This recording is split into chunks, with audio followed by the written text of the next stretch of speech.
जय हिंद. नमस्कार मित्रांनो, आपल्या सर्वांचे मनपूर्वक स्वागत आहे. आजचा हा व्हिडिओ बी.एड सेवांतर्गत P108 शिक्षणक्रम 2026-28 प्रवेश प्रक्रियेतील कागदपत्र पडताळणीसाठी अत्यंत महत्त्वाचा आहे. विद्यापीठाने सूचनापत्र क्रमांक 11 प्रसिद्ध करून कागदपत्र पडताळणीसाठी निश्चित करण्यात आलेल्या विभागीय केंद्रांची जिल्हानिहाय माहिती दिली आहे. त्यामुळे तुमचा कागदपत्र पडताळणी नेमका कोणत्या विभागीय केंद्रावर आहे, तुमचा जिल्हा कोणत्या केंद्रामध्ये येतो आणि कागदपत्र पडताळणीच्या ठिकाणी कसे पोहोचायचे हे आपण या व्हिडिओमध्ये अगदी सोप्या पद्धतीने समजून घेणार आहोत. त्यामुळे हा व्हिडिओ शेवटपर्यंत नक्की पहा. सर्वप्रथम सदर सूचना पाहण्यासाठी आपल्या विद्यापीठाच्या अधिकृत संकेतस्थळावर भेट द्यावी लागणार आहे. त्यासाठी सर्वप्रथम तुमच्या मोबाईल किंवा संगणकामध्ये ब्राउझर उघडा. या ब्राउझरमध्ये गुगलमध्ये YCMOU असे सर्च करा.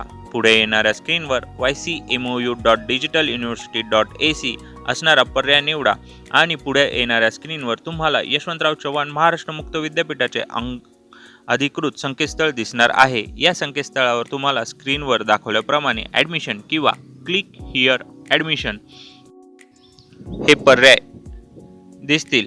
या पर्यायाला क्लिक करा. या पर्यायाला क्लिक केल्यानंतर तुम्हाला तुमच्या समोर येणाऱ्या स्क्रीनवर विविध पर्याय उपलब्ध असणार आहे. ह्या सर्व पर्यायांपैकी तुम्हाला P108 B.एड सेवांतर्गत शिक्षणक्रम प्रवेशासाठी येथे क्लिक करा. या पर्यायावर क्लिक करायचे आहे. यानंतर तुमच्या समोर B.एड P108 B.एड सेवांतर्गत या शिक्षणक्रमासाठी अधिकृत पेज दिसणार आहे. या पेजवर विविध पर्याय उपलब्ध आहे. या पर्यायांपैकी सूचनापत्रे या पर्यायाला येथे क्लिक करा. या बटनावर क्लिक करायचे आहे. आता तुमच्या समोर B.एड सेवांतर्गत शिक्षणक्रमासंदर्भात असणाऱ्या सर्व महत्त्वाच्या सूचनांचे सूचनापत्रे दिसणार आहे. त्यातील सूचनापत्र क्रमांक 11 समोरील क्लिक हिअर या बटनाला क्लिक करा. आता तुमच्या समोर सूचनापत्र क्रमांक 11 दिसणार आहे. या सूचनेमध्ये B.एड सेवांतर्गत P108 शिक्षणक्रम 2026-28 प्रवेशासाठी कागदपत्र पडताळणीसाठी निश्चित करण्यात आलेल्या जिल्ह्यांची आणि संबंधित विभागीय केंद्रांची माहिती देण्यात आली आहे. या यादीमध्ये एकूण 8 विभागीय केंद्रे देण्यात आली आहेत आणि प्रत्येक विभागीय केंद्राअंतर्गत त्यांचे संबंधित जिल्हे जोडण्यात आलेले आहे. तुमचा जिल्हा हा तुमच्या प्रवेश अर्जावर नमूद असणार आहे. आता तुमच्यासाठी सर्वात महत्त्वाचा प्रश्न म्हणजे तुमचा जिल्हा कोणत्या विभागीय केंद्राअंतर्गत येतो. चला तर मग सूचनापत्रामध्ये दिलेली माहिती नुसार जिल्हानिहाय संपूर्ण माहिती एकदा समजून घेऊया.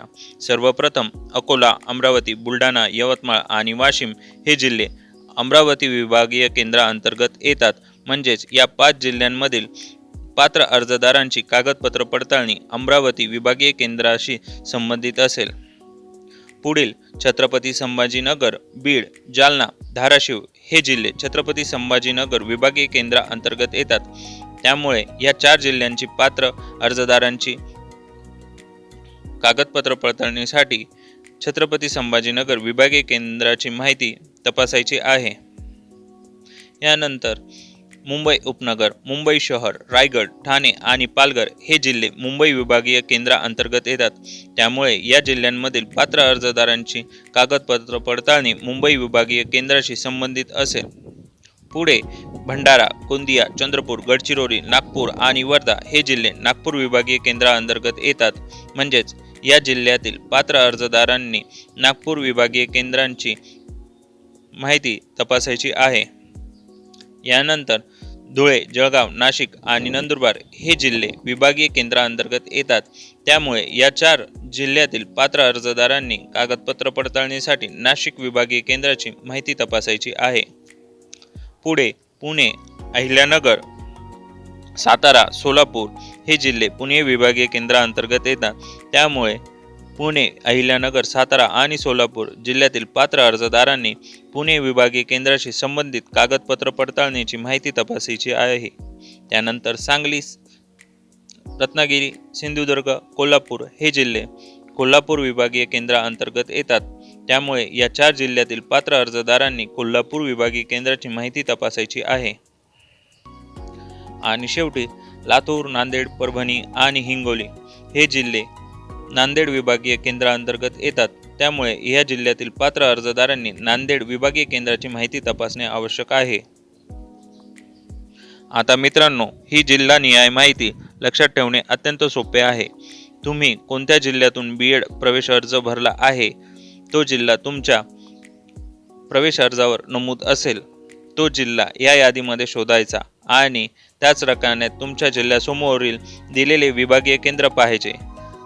उदाहरणार्थ, तुम्ही सोलापूर जिल्ह्यातील असाल तर तुमचा जिल्हा पुणे विभागीय केंद्राअंतर्गत येतो. तुम्ही नाशिक जिल्ह्यातील असाल तर तुमचा जिल्हा नाशिक विभागीय केंद्र आहे. म्हणूनच सर्वप्रथम तुम्ही तुमचा जिल्हा ओळखा आणि त्यानंतर संबंधित विभागीय केंद्र निश्चित करा. आता पुढचा अत्यंत महत्त्वाचा प्रश्न म्हणजे विभागीय केंद्राचा पत्ता कसा पाहायचा. मित्रांनो, या सूचनापत्रामध्ये प्रत्येक विभागीय केंद्रासमोर संबंधित विभागीय केंद्राचा पत्ता आणि त्यासमोर एक QR कोड देण्यात आलेला आहे. मी या व्हिडिओमध्ये प्रत्येक विभागीय केंद्राचा पत्ता वाचून दाखवत नाही, कारण तो पत्ता तुम्हाला स्क्रीनवर व सूचनापत्रामध्ये स्पष्टपणे पाहता येईल.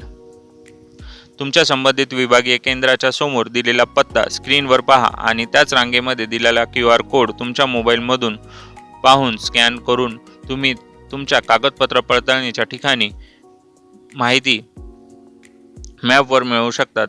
म्हणजेच प्रक्रिया अगदी सोपी आहे. प्रथम तुम्हाला तुमचा जिल्हा शोधायचा आहे. त्यानंतर तुमच्या जिल्ह्यासमोर कोणते विभागीय केंद्र दिले आहे ते पहा. त्यानंतर संबंधित विभागीय केंद्रासमोरील स्क्रीनवर दिलेला पत्ता नमूद करा. आवश्यक असल्यास त्याच ठिकाणी दिलेला QR कोड स्कॅन करा.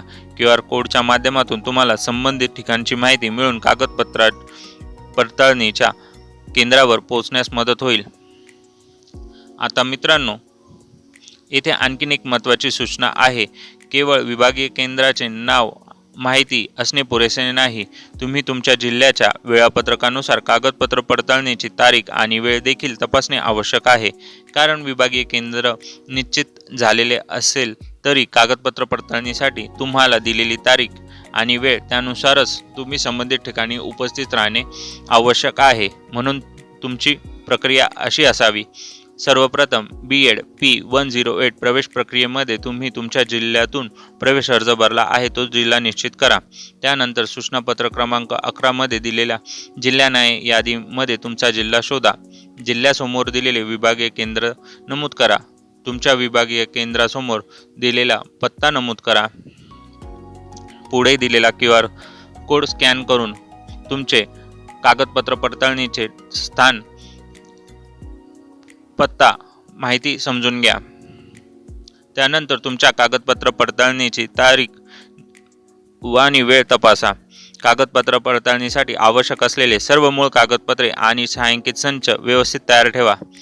निर्धारित तारीख व वेळेनुसार संबंधित विभागीय केंद्रावर पोहोचा. मित्रांनो, विशेषतः ज्या अर्जदारांना स्वतः कागदपत्र पडताळणीसाठी उपस्थित राहायचे आहे त्यांनी प्रवासाचे नियोजन आधीच करून ठेवावे. शेवटच्या क्षणी पत्ता शोधणे, वाहनाची व्यवस्था करणे किंवा कागदपत्र तयार करणे टाळा. तुम्ही दुसऱ्या जिल्ह्यातून येत असाल तर संबंधित केंद्राचा पत्ता आधीच तपासा. QR कोड उपलब्ध असल्यामुळे तो स्कॅन करून ठिकाणाची माहिती आधीच मिळवून ठेवणे अधिक सोयीचे ठरेल.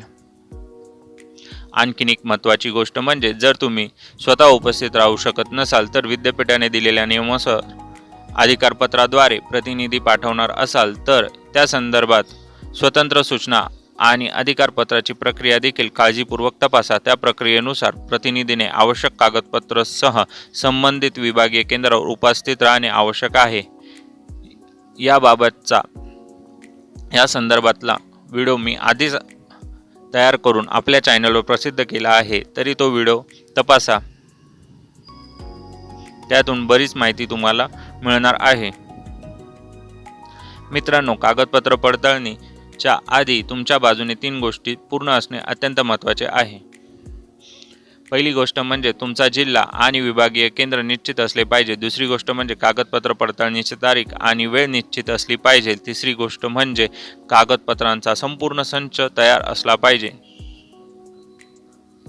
मित्रांनो, सूचनापत्राच्या शेवटी विद्यापीठाने एक महत्त्वाची सूचना दिली आहे. संबंधित विभागीय केंद्रात आपल्या जिल्ह्यातील अर्जदारांनी प्रवेश प्रक्रियेनुसार उपस्थित राहायचे आहे आणि आपल्या जिल्ह्याच्या वेळापत्रकानुसार संबंधित उमेदवारांनी कागदपत्र पडताळणीसाठी विभागीय केंद्रावर मूळ कागदपत्रे छायांकित संचासह उपस्थित राहायचे आहे.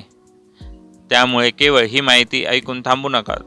तुमचा जिल्हा कोणता, तुमचे विभागीय केंद्र कोणते, कागदपत्र पडताळणीची तारीख कोणती आणि संबंधित केंद्रावर कसे पोहोचायचे या सर्व गोष्टी स्वतः एकदा तपासून घ्या. तर मित्रांनो, आजच्या या व्हिडिओमध्ये आपण बीएड सेवा अंतर्गत P108 शिक्षणक्रम 2026-28 साठी कागदपत्र पडताळणीची जिल्हानिहाय विभागीय केंद्राची संपूर्ण माहिती समजून घेतली. तुमचा जिल्हा शोधायचा, त्यासमोर दिलेले विभागीय केंद्र पाहायचे, स्क्रीनवर दिलेला पत्ता तपासायचा आणि QR कोड स्कॅन करून कागदपत्र पडताळणीच्या ठिकाणाची माहिती मिळवायची आणि त्यानंतर दिलेल्या वेळापत्रकानुसार आवश्यक कागदपत्रांसह संबंधित केंद्रावर उपस्थित राहायची. ही माहिती तुमच्यासाठी उपयुक्त वाटली असेल तर व्हिडिओला लाईक करा, आपल्या चॅनलला सबस्क्राईब करा आणि बीएड प्रवेश घेणाऱ्या इतर अर्जदारांपर्यंत ही माहिती नक्की शेअर करा. अशाच अधिकृत सूचना, प्रवेश प्रक्रियेतील महत्त्वाचे बदल, कागदपत्र पडताळणी, गुणवत्ता यादी आणि पुढील प्रवेशासाठी अपडेट राहण्यासाठी आपल्या चॅनलला सबस्क्राईब करा. व्हिजिट करत रहा. धन्यवाद. जय हिंद, जय महाराष्ट्र. व्हिडिओ पाहिल्याबद्दल खूप खूप धन्यवाद. आपले प्रश्न, सूचना, अभिप्राय ह्या व्हिडिओ खाली कमेंट करायला विसरू नका. ह्या व्हिडिओला आत्तापर्यंत लाईक, शेअर केले नसेल तर लाईक व शेअर करा. या चॅनलला सबस्क्राईब करायला विसरू नका. आणि शेवटी थँक्स फॉर वॉचिंग.